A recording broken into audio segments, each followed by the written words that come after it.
மொத்தம் ஒரு 5 லட்சம் கோடி கொள்ளையடிச்சிருக்கு. இதெல்லாம் ஊழலாயா? நாங்கள் 50 லட்சம் கோடி கொள்ளையடிக்கணும். அது வரைக்கும் நாங்கள் லண்டனில் கொண்டு போய் மாப்பிள்ளையை சபரிக்கு கொண்டு பதுக்கணும். தமிழன் பூரா அவனுக்கு சர்வீஸு சப்ளை முறவாசல் பண்ணிகிட்டு இருக்கான். வேலு நாயுடு, சேகர் பாபு நாயுடு, இப்படி நாயுடு ஆட்சி நடக்குது. இப்போ ரெட்டி ஆட்சி நடக்குது. ராஜாத்தி அம்பாள் என்ற தர்மாம்பாள், கருணாநிதி 2 சிலை வச்சா கன்னியாகுமரி காஷ்மீர் வரைக்கும். வேலுவுக்கு கோவை மீனாள் சிலை வச்சிருக்கு. கள்ளக்குறிச்சி, உளுந்தூர்பேட்டை மாவட்டங்களில் பல கோடி ரூபாய் வசூல். பள்ளிக்கூடமே லீவ் விட்டாச்சு. அப்போ ஆளுங்கட்சி ஆயாச்சல்ல. விடுதலை சிறுத்தைகளும் ஆளும் கட்சியாக பரிணமிக்கும். திராவிடங்கிற பேரை மறந்து போச்சு ஒரு 20 ஆண்டு காலமாக. அதனால் அவர் தமிழ் தேசிய சீசன் கட்டுப்படுத்துகிற அந்த கட்டுப்பாடு 2ஆம் கட்ட தலைவர்கிட்ட இல்லை. இது வரைக்குமே திரும்ப அதுக்கான முன்னெடுப்பு எதுவுமே எப்பவுமே எடுக்க மாட்டார். அவரை பொறுத்த வரைக்கும் தமிழ் தேசியத்தை காப்பாற்றுவதை விட தலைவனை முதல்ல காப்பாற்றுங்கப்பா. சட்டசபையில் வந்து ஏவா வேலு சொல்லியிருக்காரு, இந்த காலை உணவு திட்டத்தை வந்து காமராஜர் காலை உணவு திட்டம் மாற்றிருக்காங்கல்ல, காமராஜர்னு பேர் வைக்கிறதுக்கு என்ன அவசியம் அப்படின்ற மாதிரி கேள்வி இருக்குது. அப்போ காமராஜர்ன்ற பேரை வைக்கக்கூடாதா? ஆமாம், நாயுடு, தெலுங்கு நாயுடுக்கு அவர் பேர் எப்படி வைக்கணும்? கிருஷ்ணதேவராயர் சத்துணவு மைன்னு வைக்கணும். அது வேலு தான் இங்கே 20 வருஷம் அமைச்சர்.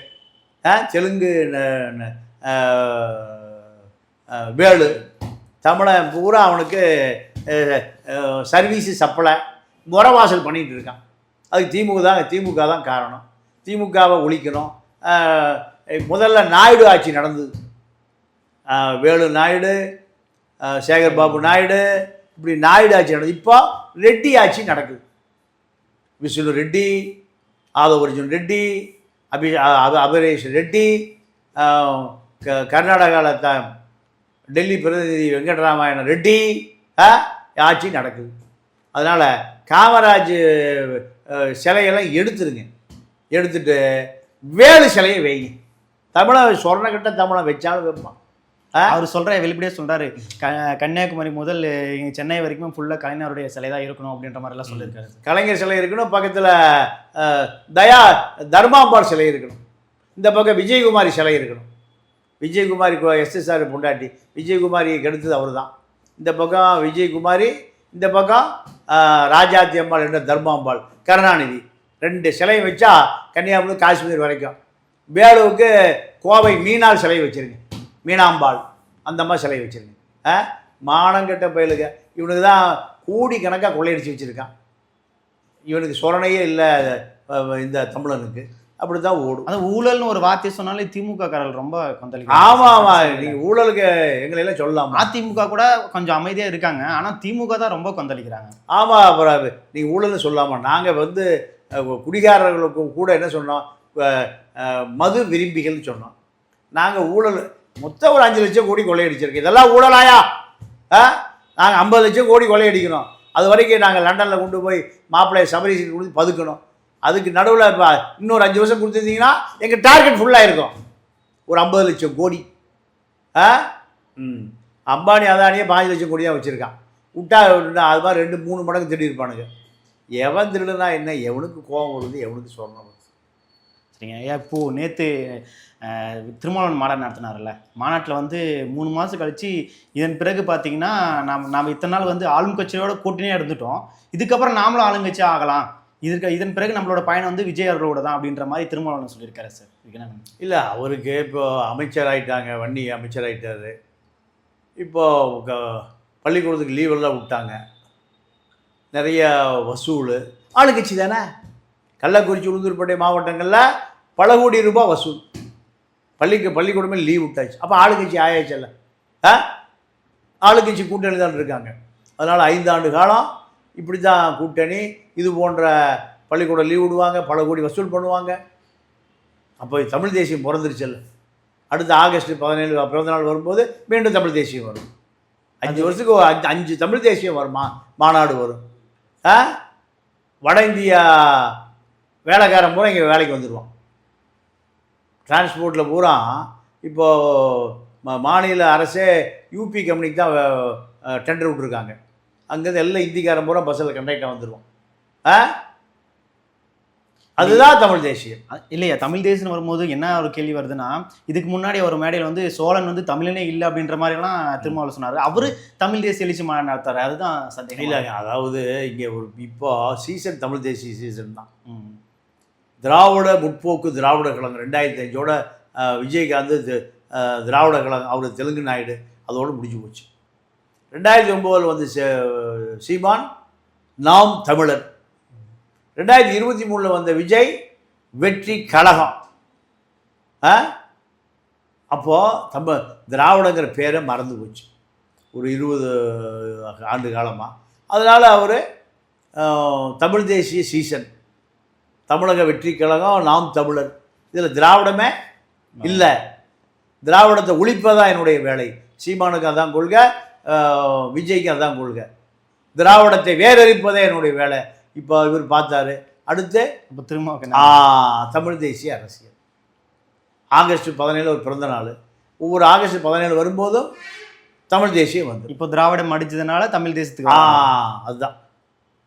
தமிழ் தேசியம் என்பது தற்காலிகமானது, எப்போ தேவைப்படுதோ அப்பப்போ எடுத்துக்குவோம். ஆனால் நாங்கள் திராவிட தேசியம். திமுகவை தான் தூக்கி பிடிப்போம். ஆளூர் ஷானவாஸ் மாநாட்டுக்கே வரல.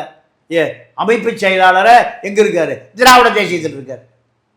அமைப்பு செயலாளர் தமிழ் தேசியத்துக்கு உடன்பாடு இல்லை. ரவிக்குமார் RSS சனாதன ஆதரவாளர் ரவிக்குமார். ஆளூர் ஷானவாஸ் திராவிட சிந்தனையாளர். எப்படி இவர்கள்லாம் சேர்த்து தான் தமிழ் தேசியம். இதுதான் விசிகாவுடைய தமிழ் தேசியம். இன்னொரு தமிழ் தேசிய மேடையில் ஒரு பெரிய நிகழ்வு நடக்குது. என்னன்னா, இப்போது விஜய் அவர்களை ஒரு மாநாடு நடத்துகிறத பார்த்துருப்பீங்க, திமுக ஒரு மாநாடு பார்த்துருப்பீங்க. எந்த மாநாட்டிலுமே நடக்காது, இந்த மாநாட்டில் நடக்குது. என்னன்னு பார்த்தீங்கன்னா, ஸ்டேஜ் மேலே எல்லா தொண்டர்களுமே இருக்காங்க. ஒரு ஸ்டேஜ்னா ஒரு 10 சேர் போட்டிருப்பாங்க, எல்லாம் லைனாக உட்காந்துருப்பாங்க. ஆனால் இந்த மேடையில், திரும்ப போகிற மேடையில் மட்டுமே இந்த மாதிரி ஒரு அநாகரிகமான ஒரு செயல்பாடு நடக்குது. இல்லைங்க, அவர் தொண்டர்களை வந்து வழிநடத்துகிற விதம் இல்லை. அதாவது நேற்று மூச்சு தண்ணி பார்த்தோம். இப்போ அவரை பொறுத்த வரைக்கும் கட்சியை 2ஆம் கட்ட தலைவர்களே இல்லை. நீங்கள் கீழே இருந்து மேடைக்கு போகாத யாரும் சொல்ல முடியாது. யாரும் அவனுக்கு அந்த 2ஆம் கட்ட தலைவர் தூக்கி கீழே வீசி நான் மேலே ஏறிடுவோம். கட்டுப்பாடாக இல்லாத ஒரு கூட்டம். நீங்கள் தலைவனை பாதுகாக்க முடியாத ஒரு கூட்டம். ஏதாவது நேர்ந்தால் அவருக்கு மூச்சு திணறல் வந்து பதறி போய் இல்லை மேடை சரிஞ்சு கிரிஞ்சு விழுந்தா அது மாதிரி நடந்திருக்கு. அப்போ தமிழ் தேசியத்தை காப்பாற்றுவதை விட தலைவனை முதல்ல காப்பாற்றுங்கப்பா. ஒரு 1000 பேர் தொண்டரணி மாநாட்டை கட்டுப்பாடு வச்சுருக்கலாமே. ரவிக்குமார், SS பாலாஜி, சிந்தனைச்சி 3 பேர் தான் மாநாட்டு பொறுப்பாளர்கள். மந்திரகந்திரம் போட்டீங்க, சமஸ்கிருதம் ஓதுனீங்க. ரவிக்குமார் ஆளை தலைமறைவாயிட்டு ஆளைய காணும். உன்னை அந்த சமஸ்கிருதம் காப்பாற்றலையே, மந்திரம் காப்பாற்றலையே, மாயம் காப்பாற்றலையே, RSS உன்னை காப்பாற்றலையே. ரவிக்குமார் எங்கே போனார்? எல்லாம் கோபமாக இருக்கான். கிடைச்சா பொடுத்து வெளுத்து எடுத்துருவான். தைய ஓடி ஒழிஞ்சிட்டார் ரவிக்குமார். நீ சரியான ஆளை கூட்டத்தை கட்டுப்படுத்தியிருக்கணுமே. ரவிக்குமார் எங்கே இருப்பார்? கடலூரில் இருப்பார். அப்போது இந்த கூட்டம் கட்டுக்கடங்காத கூட்டம்.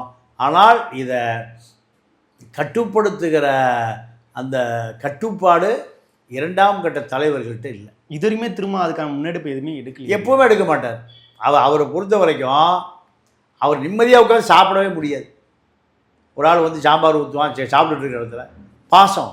ஒருத்தர் வந்து மோரை ஊற்றுவான், ஒருத்தர் ரசத்தை ஊற்றுவான், ஒருத்தர் அவர் படம் என்ன பாடுபடுறாரு பல நேரம் பார்த்துருக்கோம். அப்போது ஒரு கட்டுப்பாடு உள்ள ஒரு கூட்டமாக இருந்தால் மட்டும்தான் ஒரு இயக்கத்தை வழிநடத்த முடியும். நீங்கள் ஒரு கூட்டத்தையே கட்டுப்படுத்த முடியாத இந்த தலைமை எப்படி மக்களை கட்டுப்படுத்துவீங்க? ஆளும் கட்சி ஆக போகிறாங்களா? ஆகட்டும், தப்பு இல்லை. எல்லாருக்கும் முதலமைச்சர் ஆகணும்னு ஆசை, அது இயற்கை தான். அது மக்கள் ஓட்டு போட்டால் யார் வேண்டாம், விஜய் முதலமைச்சர் ஆகலையா? அதே போல தான் யார் வேண்டுமானாலும் முதலமைச்சர் ஆகலாம். ஆனால் மக்களை அரசியல் மையப்படுத்தாமல் முதலமைச்சர் நாற்காலிக்கு போனால் இப்போ விஜயகாந்த் தான். அரவிந்த் கெஜ்ரிவாலை சிறையில் போட்ட அதே குழு இங்கே ஆழமாக வேரூண்டி இருக்கு திருவள்ளூரில். இது அடுத்து யாரை பழி வாங்க போகுது? விஜயை பழி வாங்கினா விஜயுடைய நிலைமை என்ன? பாஜக கட்டுப்பாட்டில் விஜய் போயிட்டாருன்னு இப்போ யூபியில் இருக்கக்கூடிய அந்த மேன் பவர் கண்ட்ராக்டருக்கு 2000 பேர் வரப்போகிறான். முடிந்தது. விஜயுடைய வரலாறு முடிந்தது. அரவிந்த் கெஜ்ரிவால் எப்படி சிறையில் இருந்தார் 3 மாதம், அதே போல் விஜய் சிறையிலேருந்து வெளியே வந்தால் நீங்கள் இருக்கவே மாட்டார் இந்தியாவில். மலேசியா போய் செட்டில் ஆயிடுவார். அப்போ ஆதவர்ஜுனா தான் கட்சி நடத்தணும். இது இப்போ அதை நோக்கி தான் நகருது. சரிங்க, உங்கள் தகவல்களுக்கு நன்றியாக மீண்டும் பேட்டியில். நன்றி, வணக்கம்.